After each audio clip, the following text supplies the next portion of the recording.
Hechos capítulo 15, versículo 19 al 27.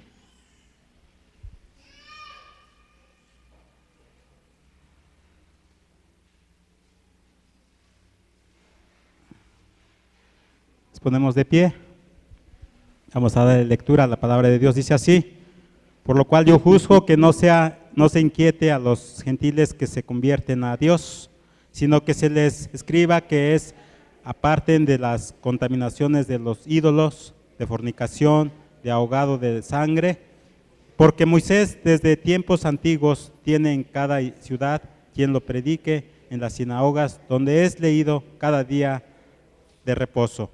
Entonces pareció bien a los apóstoles y a los ancianos con toda la iglesia elegir de entre ellos varones y enviarlos a Antioquía con Pablo y Bernabé, a Judas, que tenía por sobrenombre Barsabás, y a Silas, varones principales entre los hermanos, escribir por conducto de ellos los apóstoles y los ancianos y los hermanos, a los hermanos de entre los gentiles que están en Antioquía, en Siria y en Cilicia, saludo.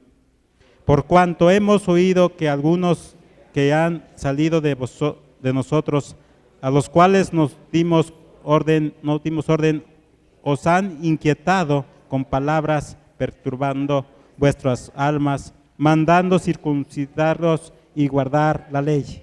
Nos ha parecido bien, habido llegado a un acuerdo, elegir varones y enviarlos a vosotros con nuestros amados Bernabé y Pablo, hombres que han expuesto su vida por el nombre de nuestro Señor Jesucristo. Así que enviamos a Judas y a Silas, los cuales también de la palabra os harán saber lo mismo.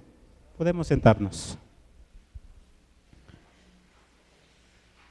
Hoy siempre que nos toca predicar la palabra de Dios, nos emocionamos, pero más que emocionarnos, nos da alegría porque nos da el privilegio de poder compartir esta palabra, no solamente en las calles, no solamente con los compañeros de trabajo, no solamente en la casa, no solamente con los vecinos, sino en la iglesia que es de Cristo.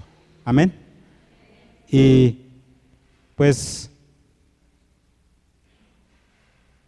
es un reto para todos nosotros el que nos preparemos, el que nos alimentemos, el que podamos de veras prepararnos para dar la bendita palabra de Dios como Dios quiere, no como nuestras emociones, como nuestra persona quiere, sino como Dios quiere.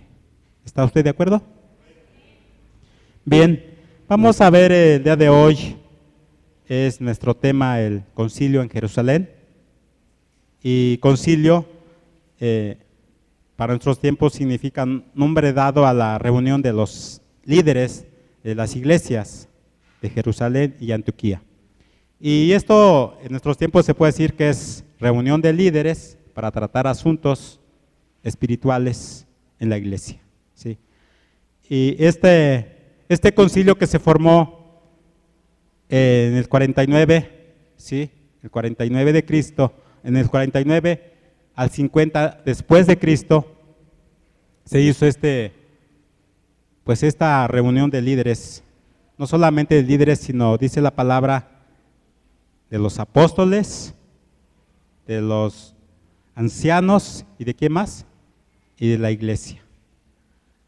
Es muy importante detectar y ver que no solamente es una emoción predicar la palabra, no es solamente una emoción formar misiones, no solamente es una emoción decir vencí a los que me atacaban, sino también es importante analizar la sana doctrina que es la palabra de Dios. ¿Está usted de acuerdo?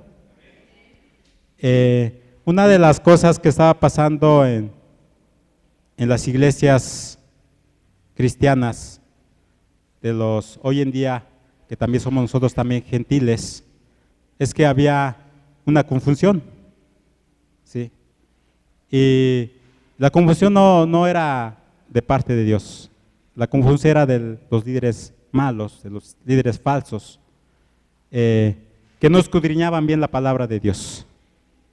Y por eso se tuvo que llegar a una reunión importante, y no solamente a lo mejor fue Pablo, fue Silas los que empezaron a formar las misiones, a formar iglesias en todo lo que era Jerusalén, en todo lo que era la tierra de Canaán, todas esas partes. Pero lo más importante de esto, fíjense la importancia que Dios le interesa. Muchas veces los que predicamos, los que van y forman misiones, pues mucha gente le gusta y mucha gente no le gusta. Yo imagínense, Pablo les decía las cosas, como decía por ahí, sin pelos en la boca. O sea, los decía como decía, las cosas como eran. Y muchas veces, hay veces que la iglesia no le gusta.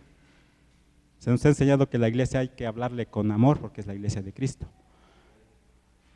Pero muchas veces la emoción nuestra hace que hablemos así, nuestro carácter, nuestro temperamento. Y recordemos que Pablo pues no tenía un temperamento tranquilo, tenía un temperamento como usted y yo. ¿Sí se acuerda? Sí, lo hemos visto, ¿no?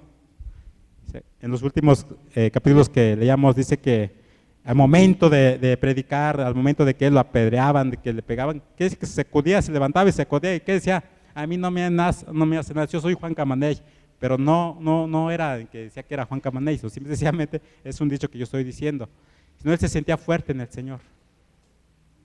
Y realmente era fuerte en el Señor, porque tanto era así, pues había hermanos, dice que pasó por allí predicando todas las iglesias y vio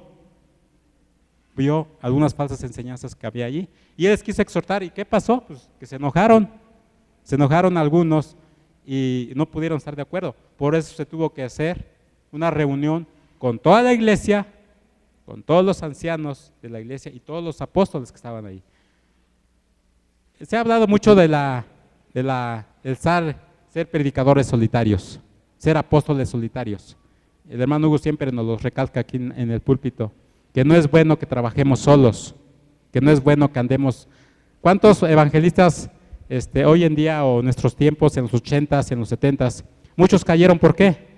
Porque no se sujetaron a una iglesia, porque no se sujetaron a una iglesia, porque no se sujetaron a los demás líderes, porque no se sujetaron a un diácono que a lo mejor pensaban que eran lo máximo. ¿Y sabe qué? Cuando los cristianos no nos sujetamos, estamos haciendo lo que hizo el diablo. Que entre paréntesis conocemos la palabra de Dios, pero cuando no nos sujetamos a Dios, cuando no nos sujetamos a la iglesia, a los líderes, no nos estamos sujetando a Dios.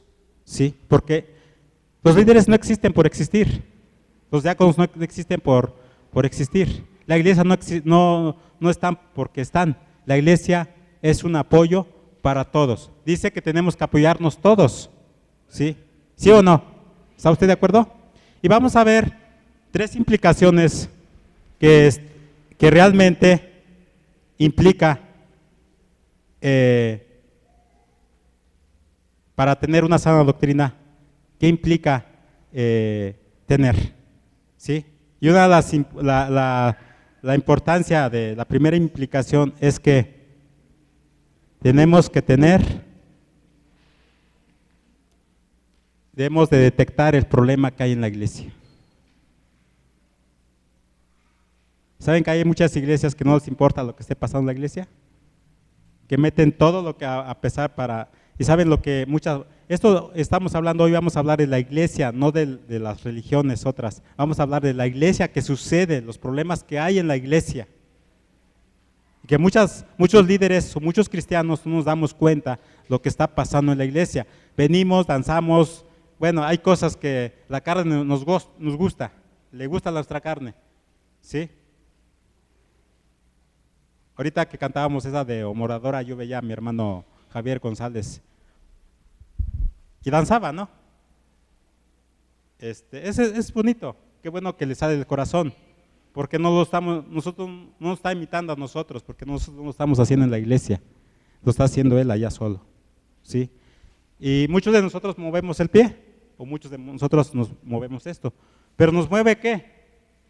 La música, porque si nosotros le quitamos la música a esta letra de O Moradora, vamos a cantarlo así nomás, ¿y qué va a hacer? ¿Moveremos los pies? ¿Moveremos el cuerpo? No. Entonces, una de las cosas que hay veces que no detectamos, nuestras emociones muchas veces son buenas, pero realmente muchas veces hay cosas que estamos haciendo que no son gratas a Dios. Vamos a ver la primera implicación que implicaba en esta parte de la palabra, que está en los versículos del 19 al 21. Y dice así, yo voy a ir leyendo la palabra de Dios. Dice, por lo cual yo juzgo que no se inquiete a los gentiles que se convierten a Dios, sino que se les escriba que se aparten de las contaminaciones de los ídolos, de fornicación, de ahogado y de sangre. Porque Moisés, desde tiempos antiguos, tienen en cada ciudad quien lo predique, en las sinagogas donde es leído cada día de reposo. Siempre la iglesia se van a infiltrar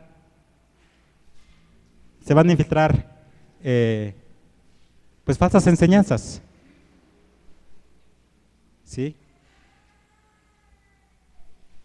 ¿Y por qué falsas enseñanzas? Porque van a venir hermanos, hermanas, jóvenes, señoritas, pues que han tenido una enseñanza, pero que quizás una enseñanza superficial, ¿sí? ¿Qué es superficial?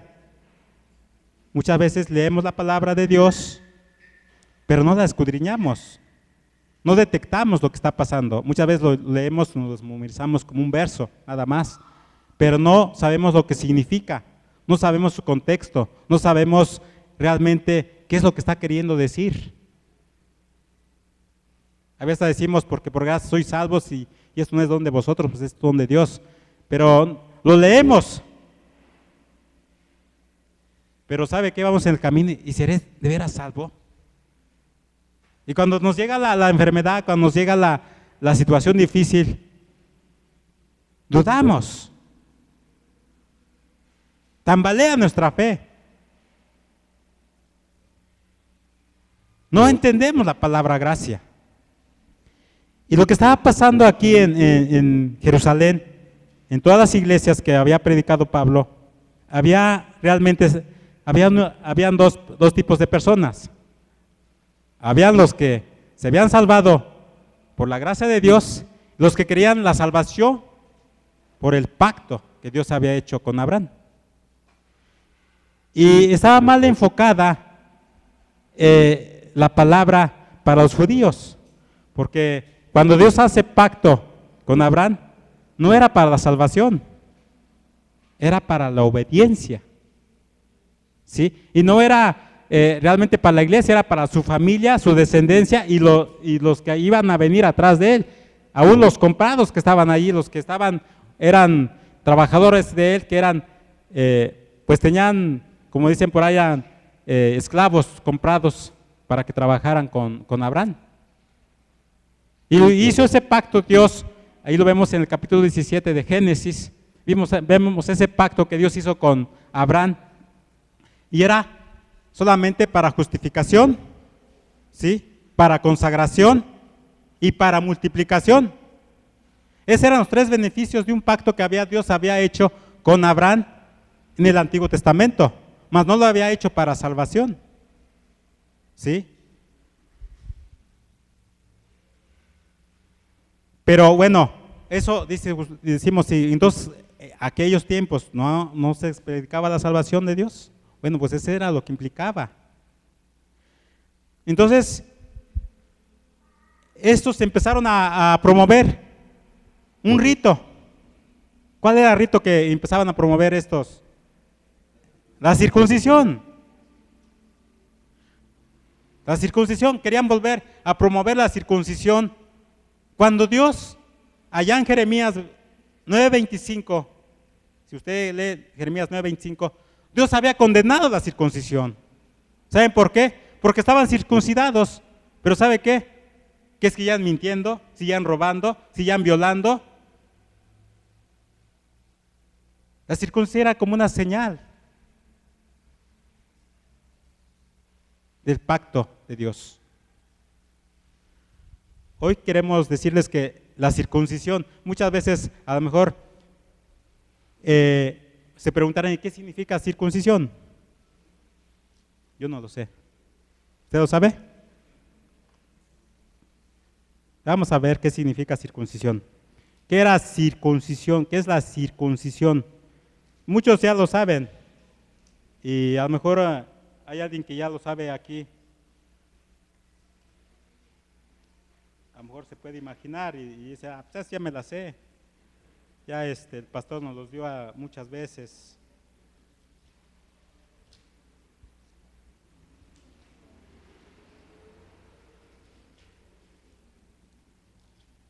La circuncisión era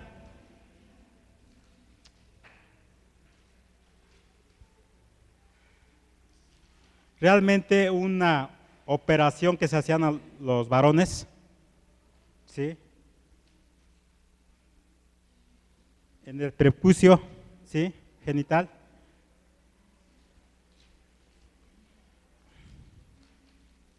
Y realmente era una señal que Dios había hecho con Abraham. Era quitarle el prepucio al varón y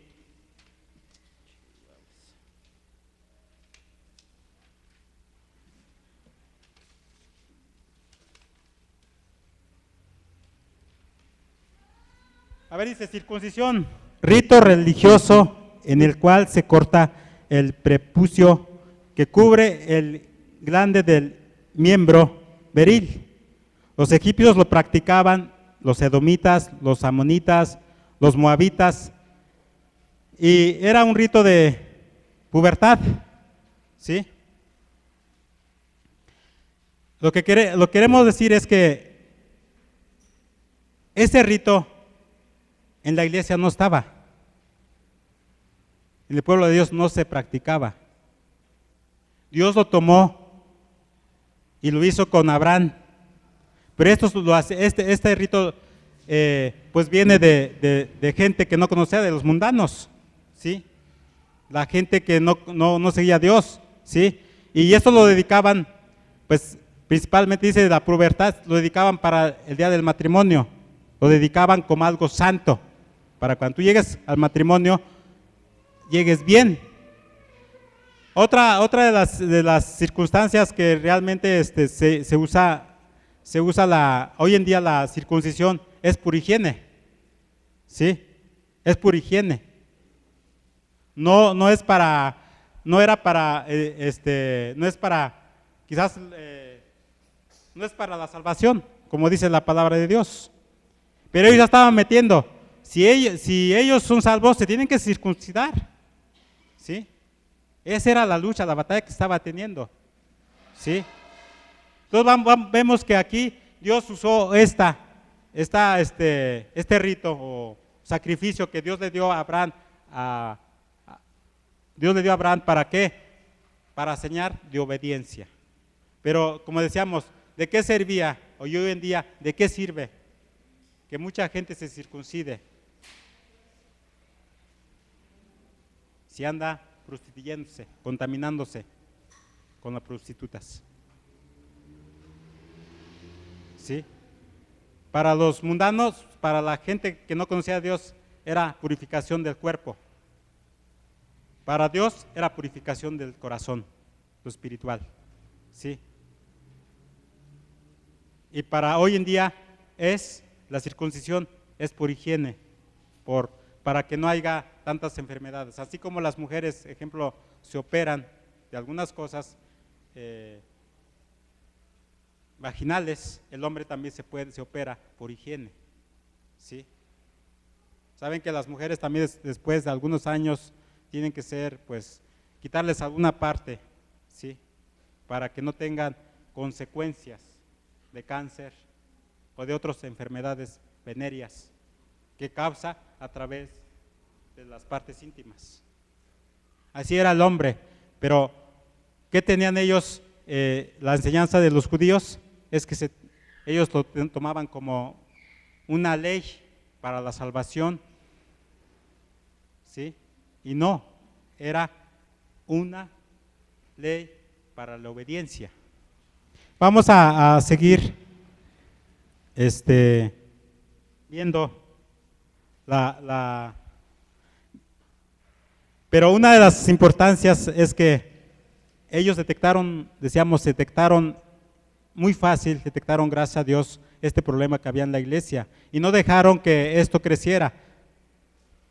Dice que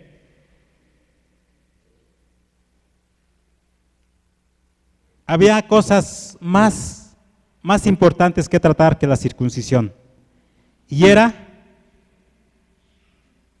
los ídolos, la fornicación, ¿y qué más?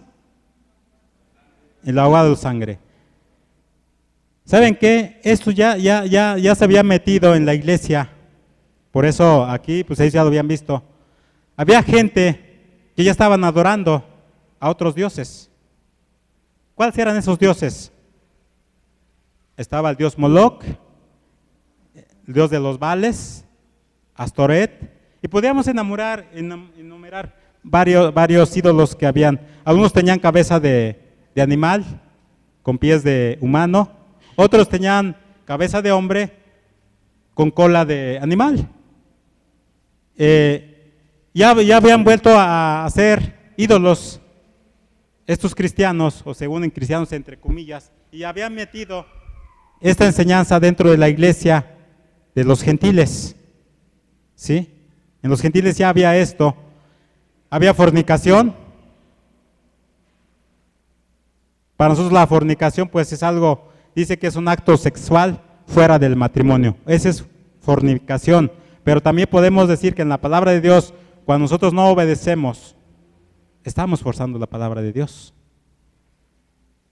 Hay fornicación espiritual y fornicación física. Cuando hay una relación sexual fuera del matrimonio, que solamente hay una voluntad entre dos personas, lo hacen fuera del matrimonio, se están forzando un mandamiento que es dicho por Dios desde el Antiguo Testamento. Y esto Dios lo considera, el Señor Jesús en los evangelios lo considera como divorcio igual. Dice que no se puede divorciar ningún hombre al menos que lo encuentre por consecuencia de fornicación. Dios lo usó, Dios. Pero realmente no solamente esto se hace hoy en las iglesias, casi la mayoría, yo veía, me acuerdo ahorita del hermano Rafael Varela Chico, un día que fuimos a un congreso allá allá de hombre a hombre, ahí en el auditorio, Water Center creo, me acuerdo, varios fuimos allí, y me acuerdo que estaba diciendo, a veces somos incrédulos, aún siendo cristianos somos incrédulos, y yo me acuerdo que levantó el hermano Rafael Varela en cuanto a la castidad, y dijo Marcos Luis, ¿cuántos de nosotros hemos mantenido nuestra castidad para el matrimonio? Y yo vi pocos, bueno, yo ya era casado en ese tiempo, pero muchos de los que eran solteros, fue uno de los que íbamos de la iglesia, él era joven todavía, o soltero se podría decir, alzó la mano que él se estaba manteniendo en castidad. Y realmente mantenerse en castidad cuesta. Cuesta. No todos llegamos a la castidad al matrimonio. Qué bonito es llegar a la castos ante nuestra esposa, el esposo ante la esposa ante el esposo. Porque eso significa que estamos bien con Dios. No solamente ante los hombres, sino con Dios. Pero realmente es bien difícil. Entonces, si esto lo está diciendo la palabra de Dios, que se aparten de ídolos, que se aparten de la fornicación, es porque en la iglesia hay peligro. Hay peligro. Nuestros jóvenes, nosotros como varones, las hermanas como damas, no estamos exentos de caer en esta área tan delicada que es la fornicación y que es pecado delante de Dios, que es algo que huele mal, algo que es impuro. Por eso estaban realmente atacando esto los líderes.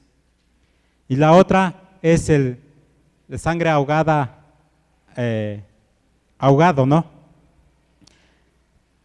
Lo que pasa es que muchos esto lo practicaban también los mundanos. Astoret era una diosa que realmente le rendían culto con niños sacrificados, ¿sí? También era una prostituta, ¿sí? Astoret era una prostituta, era una diosa de aquellos tiempos de los cananeos. Y Baal, pues era otro dios falso, ¿verdad? Pero eso estaba entrando dentro de la iglesia. Hoy en día yo digo, ¿qué está entrando en las iglesias de Cristo? Hoy está entrando la cruz, los desechos de la cruz de Cristo, la astilla, el manto de Jesús. Por ahí vi un folleto en Ojo de Agua que me toca trabajar. Y hay veces que dejan folletos X religiones. Y una de esas dice, ven, toca el manto de Jesús, hoy es el día de sanidad. Y toman hasta el versículo, si tan solo tocares el manto de Jesús serás sano. Hermano, se está volviendo a esa misma, hacer ídolos, hacer idolatría, hacer sacrificios, tomando las cosas materiales para engañar a la gente. Dios no es materia, Dios es espíritu. No podemos idolatrar el manto de Jesús. Es más, el manto de Jesús ya ni existe. ¿Usted cree que existe? Ya no existe. Ha de haber copias. La cruz de Jesús ya es una imitación. Esa cruz que significa dolor, significa sufrimiento. Hermanos, muchas veces todavía lo traemos o la gente lo carga. Y para mucha gente no sabe qué significa esa cruz. Si supiera qué significa la cruz, no lo cargaría. Hoy en día, yo quiero decir que también usamos cosas que ni siquiera lo vivimos. ¿Cuántos traen un pescadito en su carro? ¿No traen un pescadito? ¿Cuántos traen un pescadito en su cuello? ¿Cuántos traen una Biblia en su bolsa? Mira, hermano, eso se puede decir muy espiritual, pero eso es más religioso que espiritual. ¿Sí? Eso es más religioso que espiritual. Yo pensaba, cuando estaba tierno en el Evangelio, pensaba que con traer mi Biblia me iban a respetar. Hermanos, ¿y sabe qué? Traerle una Biblia, eso es de los mundanos, que luego dejan ahí su Biblia abierta y piensan que porque está abierta ahí los monstruos se van a ir, el demonio se va a ir. No, eso es religioso. La Biblia hay que comérnoslos, la Biblia hay que masticarlo, la Biblia hay que grabárnoslos, la Biblia hay que vivirlo. Cuando nosotros la vivimos, el diablo tiembla. Cuando nosotros la practicamos, los demonios tiemblan. ¿Sabe por qué? Porque no tienen con qué acusarnos. No tienen recursos para decir y llegar ante Dios. Mira, tu hijo dice que es bien Cristo, mira, hasta lleva su Biblia, pero ¿sabes qué? Lo vi con una muchacha allá. ¿Sabes qué? Lo vi ahí haciendo fraudes, ¿sabe? Lo vi haciendo malas cosas. Pero cuando nosotros nos lo grabamos, cuando nosotros nos los comemos, entonces tenemos más fuerza que si lo tenemos allá afuera, que si lo tenemos abierto, que si lo traigo aquí en el brazo. Cuando yo meto la Biblia dentro de mi corazón, ¿qué pasa? Hace efecto. Cuando usted nos dicen, come esta manzana, y solamente la contemplamos, le vemos que es bonita, está sabrosa, está rica, está bien amarillita, y cuando usted se lo come, una cosa es contemplar y una cosa es comer. Cuando yo me lo como me hace provecho, pero cuando yo lo contemplo solamente veo lo hermoso, pero no siento lo que hace, el efecto que hace. Entonces decíamos esto, realmente lo que estaba atacando más fuerte era que ya se estaban haciendo ídolos, estaban haciendo ritos, estaban fornicando, ya había entrado en la iglesia y hoy en día sigue lo mismo. ¿Qué quiere Dios de nosotros hoy? Como líderes, como iglesia tenemos que detectar el mal, pero no para tirarnos, no para ofendernos, no, sino para solucionar problemas. Para solucionar problemas, pero hay que detectarlas. Bueno, muchas veces nos quedamos callados. ¿Saben por qué? Porque nos es chismoso, ya fuiste con el pastor. Tenemos a que tengamos problemas. ¿Sabe qué? Silas y Pablo tuvieron problemas, porque oyeron y les dijeron, no les hicieron caso, fueron a Jerusalén, llamaron a los ancianos, llamaron a la iglesia, llamaron a los apóstoles y expusieron el problema que estaba pasando en las iglesias que habían predicado. ¿Qué hicieron todos? Llegar a una solución. Ver realmente el problema y no solamente verlo, sino solucionarlo entre todos. ¿Estamos de acuerdo? Vamos al siguiente, la siguiente implicación está en el del 22 al 24. Dice, entonces pareció bien a los apóstoles y a los ancianos con toda la iglesia elegir de entre ellos varones y enviarlos a Antioquía con Pablo, Bernabé, Judas, el que tenía por sobrenombre Barsabás, y así las varones principales de entre los hermanos, y escribir por conducto de ellos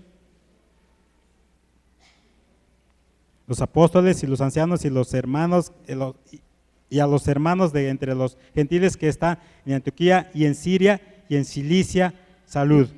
Por cuanto hemos oído que algunos que han salido de nosotros, a los cuales no dimos orden, os han inquietado con palabras perturbando vuestras almas, mandando circuncidarlos y guardar la ley.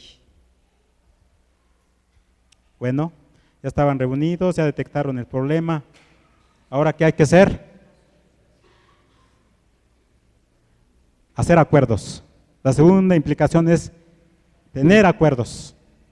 ¿Sabe que es bien difícil ponernos de acuerdo como iglesia, como familia? Cuando yo digo a mi esposa, vamos por acá, no, es que por aquí es más cerquita. Cuando tu hijo le dice, ¿sabes qué? Mira, es que es así. No, papá, es que tú no sabes. Aunque le estés dando el testimonio, él quiere hacer su voluntad. Aunque me diga el pastor, ¿sabes qué? Hermano, es que no va así, es que va así. No, hermano, es que es así. Y es difícil, es un jalón y estirón. Es difícil llegar a tener acuerdos como iglesia.